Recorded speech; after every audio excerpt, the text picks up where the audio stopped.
Well, hello there. Thanks for joining me. I am Dr. Jen. I'm so excited for you joining us today and educating yourself by listening to this podcast.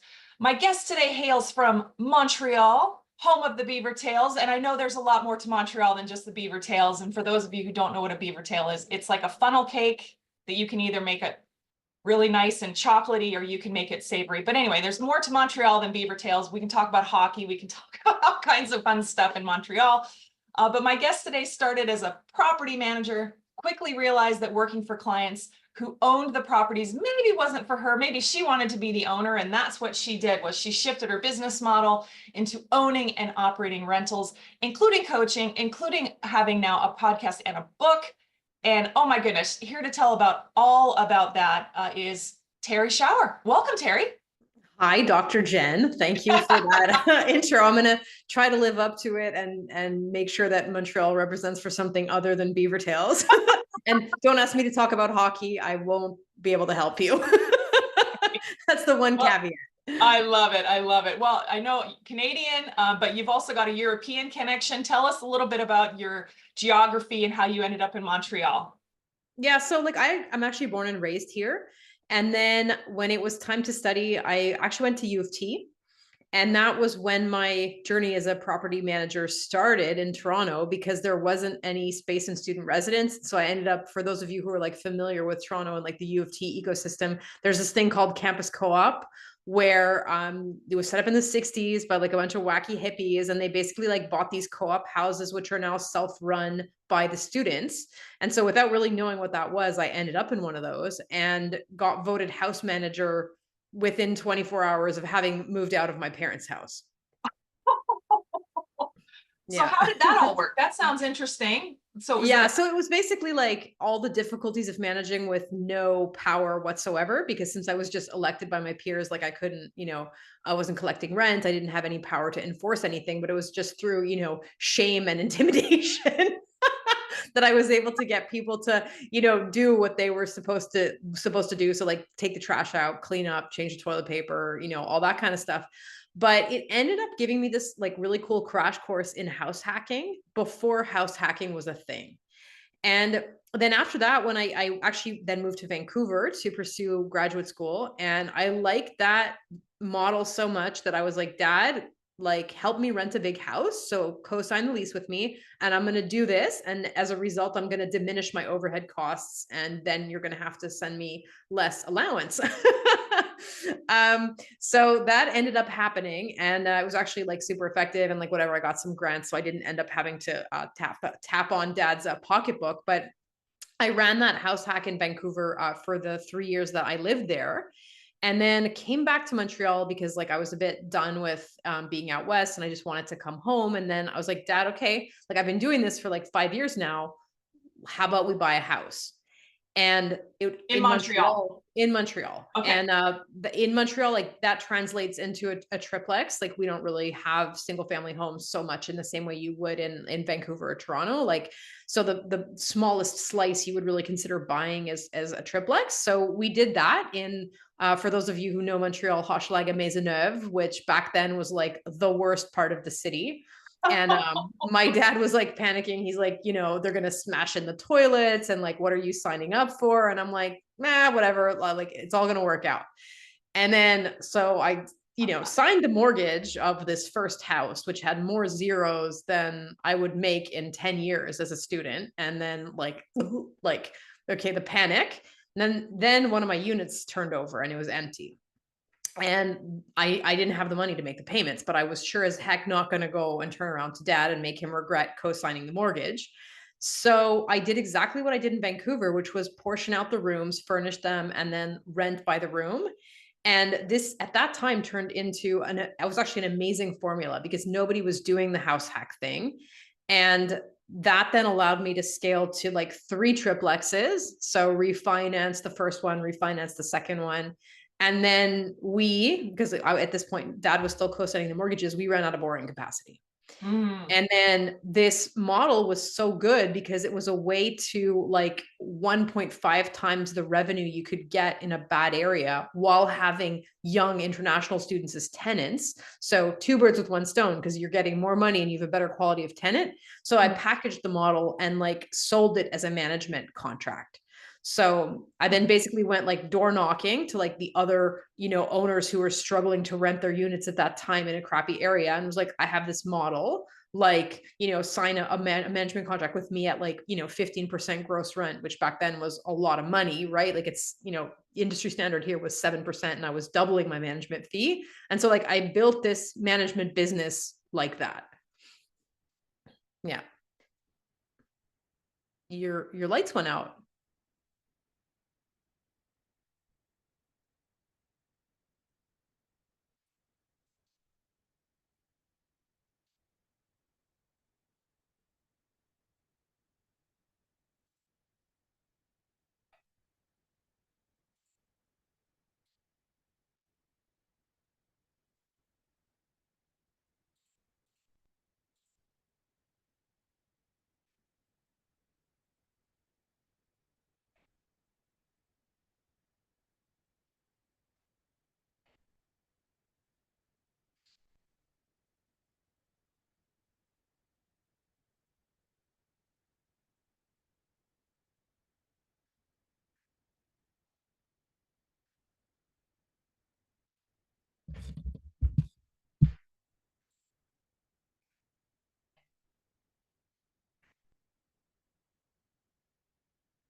Hi there.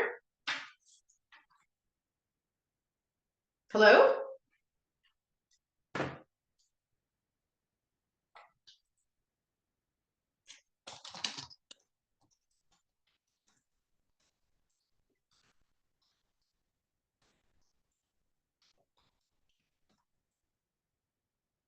Hello? Hey, what happened? Yeah, you suddenly went dark. Okay.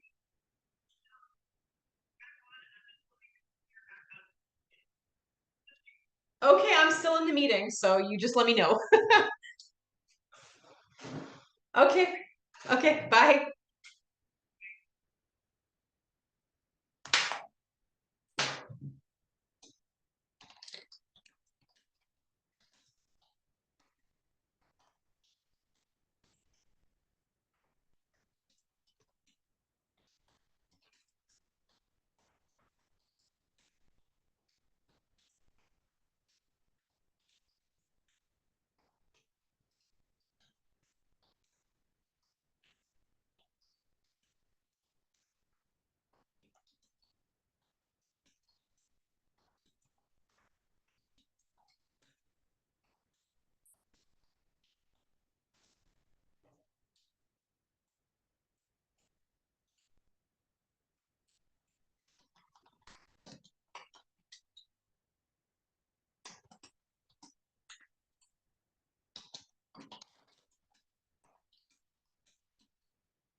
Okay. Back at it. Oh my goodness. So I think it's just been recording the whole time, no? Oh, it probably has. Wouldn't surprise me at all. So, to Okay. my crew, just we had a power outage, so there's probably going to be a leap in time. So just edit it out. Terrie was just talking about how she's gone around to her other triplex neighbors in Montreal and offering management services because she's got this amazing new thing called house hacking where it was renting out by rooms. And so what did your neighbors think when you get in there and they can't rent their triplex or, and here you are standing there saying, hey, I've got this idea, I can do it. Let me take over your unit. What'd they say? Well, I mean, they obviously didn't all say yes, but a small pool of clients big enough for me to build a management business said yes. And then there I was running like at the height of this empire. There were like 60 rooms. So I was running like a house hack of, well, I don't even know, spread over maybe like 10 buildings or something, 60 rooms. Yeah, it was like really a wild and crazy thing because like they were furnished and like I would organize parties and it was like it was a whole community, right? So yeah. That's amazing. That's amazing. So what are some of the craziest things that you had to deal with as a manager of Oh my house hacking? goodness. What's some Well, of so the yeah. I mean that's a question in and of itself. And like, oh my goodness, man, these so there was like, fair amount of like drinking and like weed smoking back in the day. And so like, oh God, I had tenants like try to cook a chicken in an oven with no pan underneath. And so that then ignited and started to grease fire, which then like they ended up having to call the fire department and like the whole kitchen was like black because of that irresponsible thing. And then we had a mattress that they for some reason like propped up like on the balcony like railing of the third floor and the thing fell off and there was like a lamppost on the ground floor and the mattress impaled itself on the ground floor lamppost. So But I you was just can't write this stuff, right? no. I mean that's why I ended up having to write a book because like some of the stuff was just so nuts. Oh my gosh. Yeah. Well, tell us about your um book. Yeah, well, no, like so let me just back it up a little bit because I think Sure. there's a piece of this missing, right? So like at Okay. a certain point, the market inflected, and then the normal rents rose, and so this house hack model like ceased to be as financially lucrative, and like I got a bit tired of it. I started this when I was 25, and by the time I was 35, I'd had enough of like babysitting, people's fist fights because somebody looked wrong way at someone else's girlfriend, and it just like all became a little too irritating. And so I switched to like a conventional management model and, discovered that that is a lot of trouble for not a lot of money. And Mm. then had a client argue with me about a $300 bill when I went back and looked at what I'd done to his building value. I realized that I had increased the value of his building $300,000 in the previous year, and he was arguing with me over a $300 bill. And so I was like, nope, this is the wrong business. And when I do this, if I'm going to take on this headache, I need to be doing it for equity and not for a $300 management fee. And so no, then I kind of like pivoted my business model to be now I do still have the management company, but like my goal is that eventually it only manages me and my partner's units. And so that's now the business model that I run is management with an optimized equity stake. Gotcha. Okay. Okay. So in all of this, I mean, you and I have talked a bit about hiring people and getting people to support you, and you can't do any business on your own. And but then it always inserts, who do you trust? How can you take people at face value, especially when people are either just breaking into this industry for the first time, or they're new to the area, or they're remote, right? They're running their rentals remotely. So how do you, as you say, how do you avoid the sharks?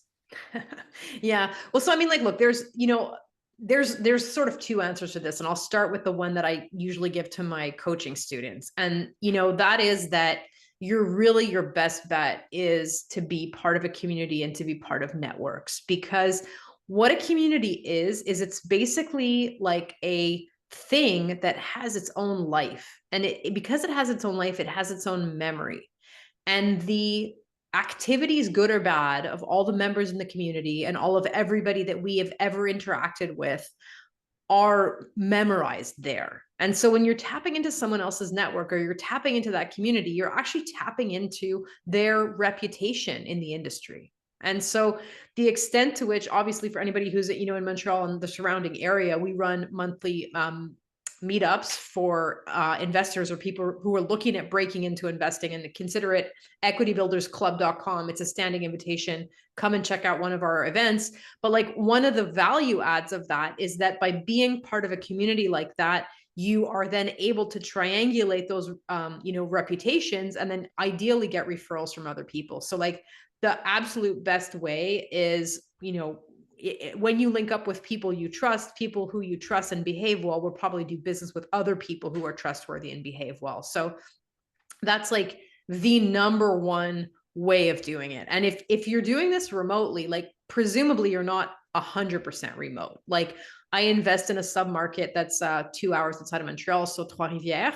And when I was looking at investing there, like, I basically just went for 2 weekends and like checked into a hotel, met as many property managers and real estate brokers and industry people as I could, walked the city and like mapped it for myself. And then that helped me decide who did I want to do business with. Of course, I made a mistake and picked the most crooked property manager after that. So that was like a whole other story. But like, that's really the best bet, is to, if you are going to invest in a market that's far away from you, you need to do enough recon there to make sure that, like, where, the memory, the ecosystem has a memory, and the extent to which you can tap into that to double check and cross check people's reputations is really your best shot. That's amazing. I absolutely get it. One of my favorite sayings is that people buy from people that they know, that they trust. And if you create that network, then their network is people that they trust. And then it keeps going, it keeps going. And then it gets to the point where it's sort of in the outside fringes, or you don't quite know enough, or maybe you get duped. I mean, we've made tons of mistakes hiring people we shouldn't have, or doing business with people we shouldn't have. And it's tough, but mistakes happen. You can only control so much, right? So, Yeah, but you absolutely. mentioned your meetups. If somebody is trying to get into either multifamily or just rental real estate for the very first time, is that the first way that they should get in, is just go to one of the meetups in their local area?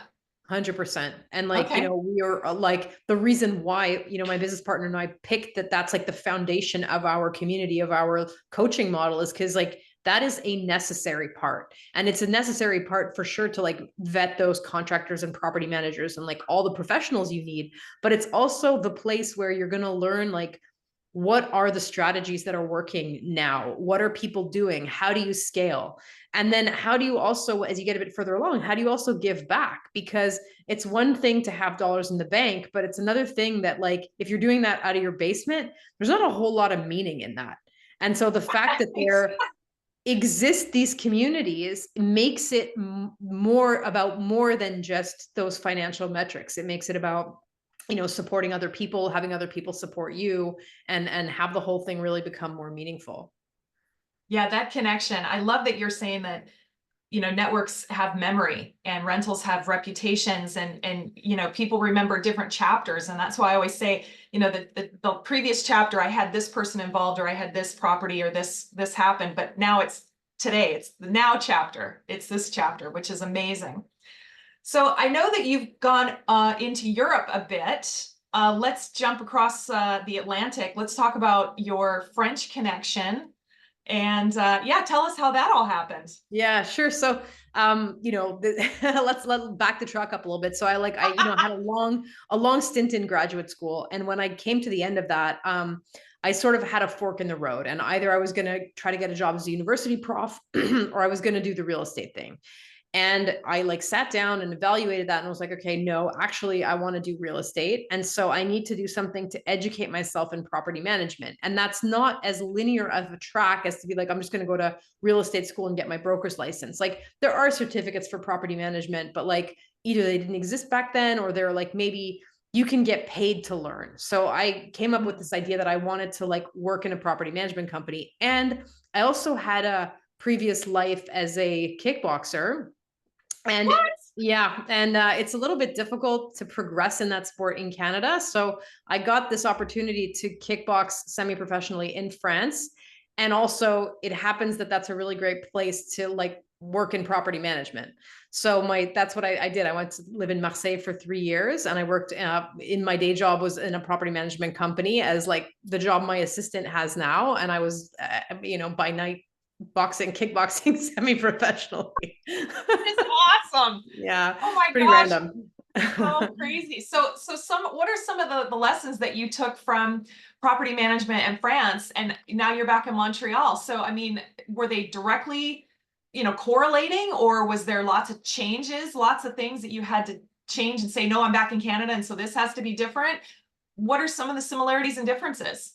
Yeah, well, for sure. So like my goal really was to go there and get myself a business education. And so Okay. like the running of a small property management agency, I basically just cookie cuttered it.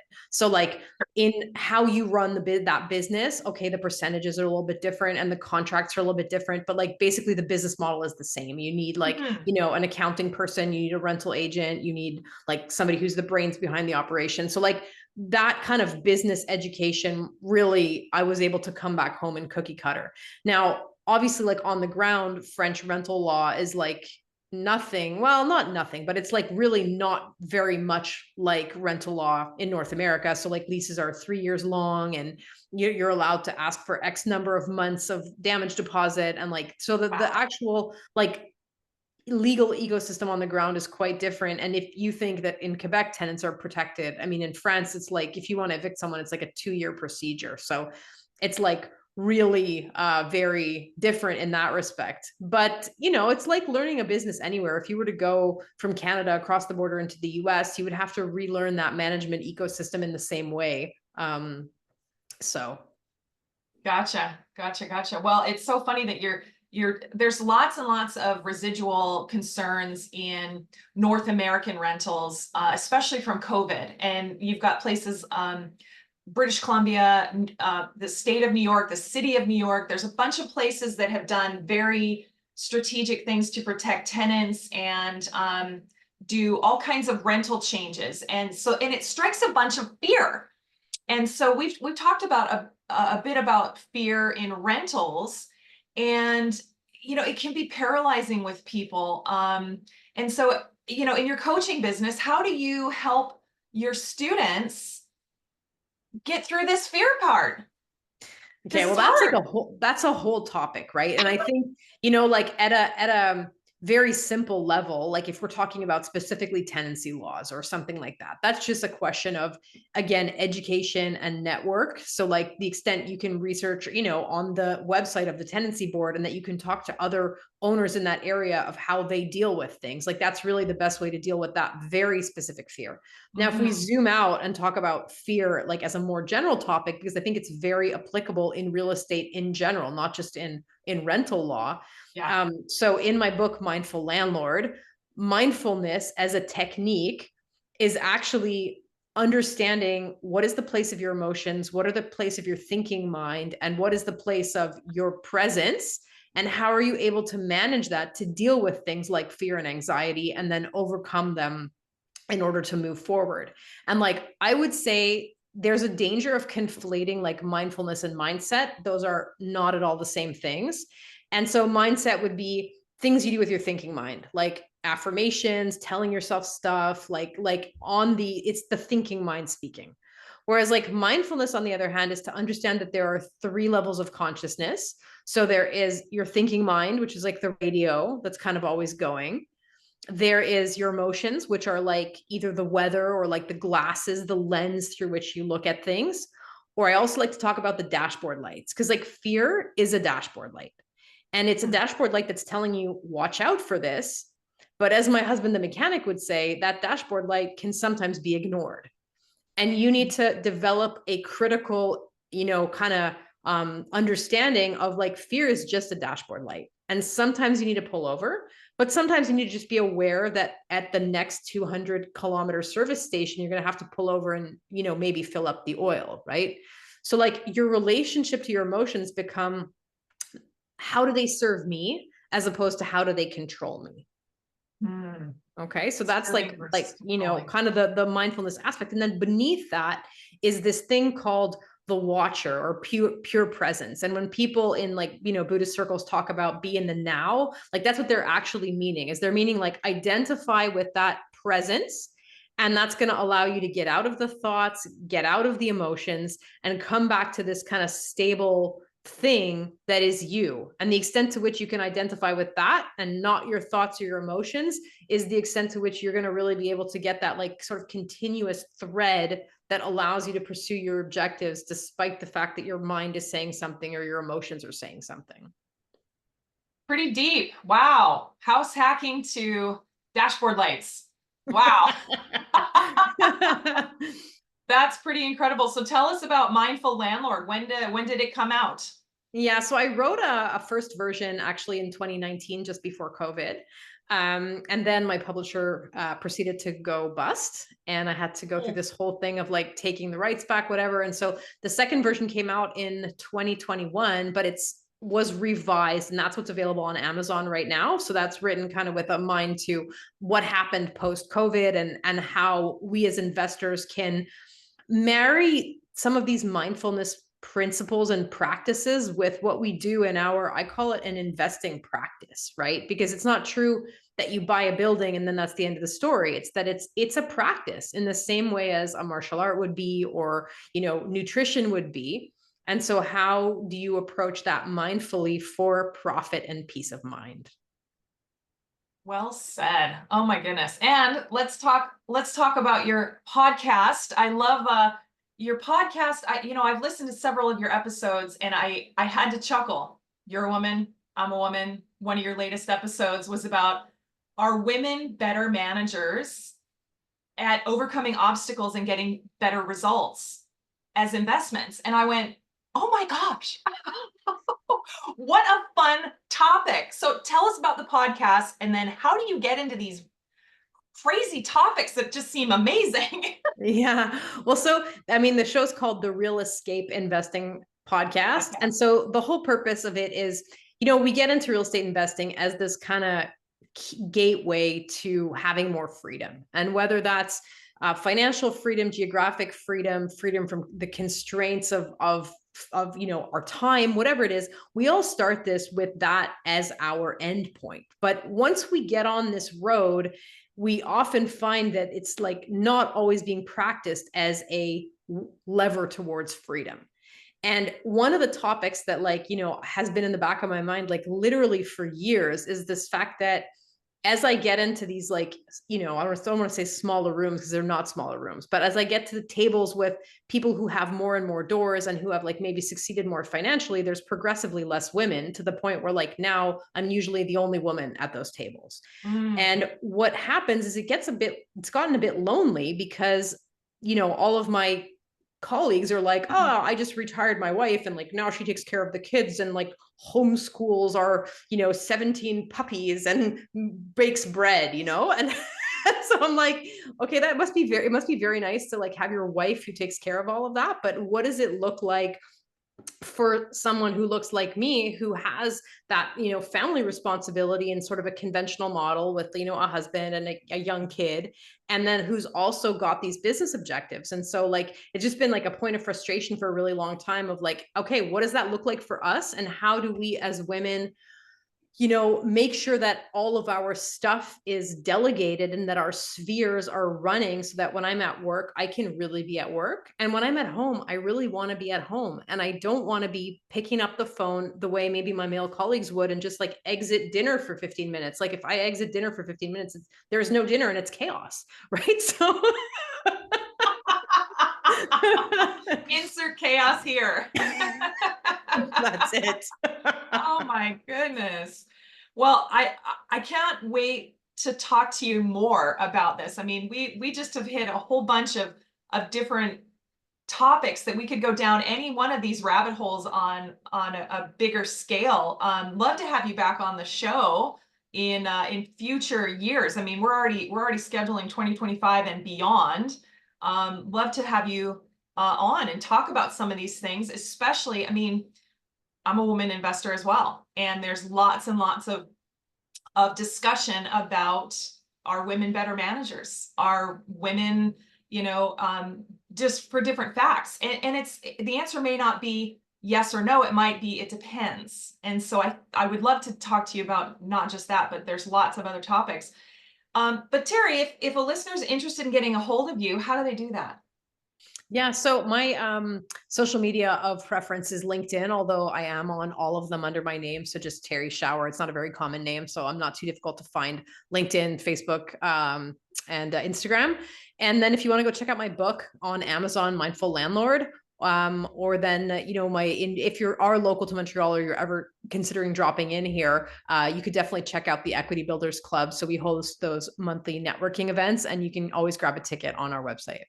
Amazing. Well, you never know where we're going to be. Mike and I may be back east, and would love to come by. And you know what? It's so funny because even if there's an agenda or there's a topic of a meetup, when you get in person, those meetings seem to almost take on a life of its own. It's like, yes, I know this is the agenda or this is the topic or the education aspect, but here's what's going on behind the scenes. And so everybody sort of just pivots, just like rentals. It takes on a life of its own, and I love doing in-person meetings because it's always those side chats that really establish the respect and reputation, which I think is fantastic. I'm so excited to have you on the show today. Thank you so much, Terrie. Any last minute advice for the listeners? Dr. Jen. Well, no, look, I mean, if I can circle back to that comment Yeah. on fear, like if you haven't had a chance or you feel like your relationship with fear is not as good as it could be, I have a free resource, a free mindfulness resource on my website. So Terrie Schauer /escape. I have a 30-day mindfulness challenge, I guess you could call it. But if you don't go down my rabbit hole, go down somebody else's mindfulness rabbit hole, because that's going to really help you get a handle on this like fear and anxiety thing, which is just really, we live in a world today that feeds that. And I want to feel like, people who don't have that under control are really going to end up being hamstrung by it. And so if you don't have a handle on that, please go out and get some education around mindfulness, because you're going to see a lot of bang for your buck on that. Amazing. Thank you so much. For all you listeners out there, check out Terrie's book, Mindful Landlord, her podcast, Real Escape Investing Podcast. And I'm so excited to start learning more lessons from folks like you, Terrie. Thank you so much for being on the show today. This has been great. Thank you. Yay. Okay, hang on just a second. Stop recording.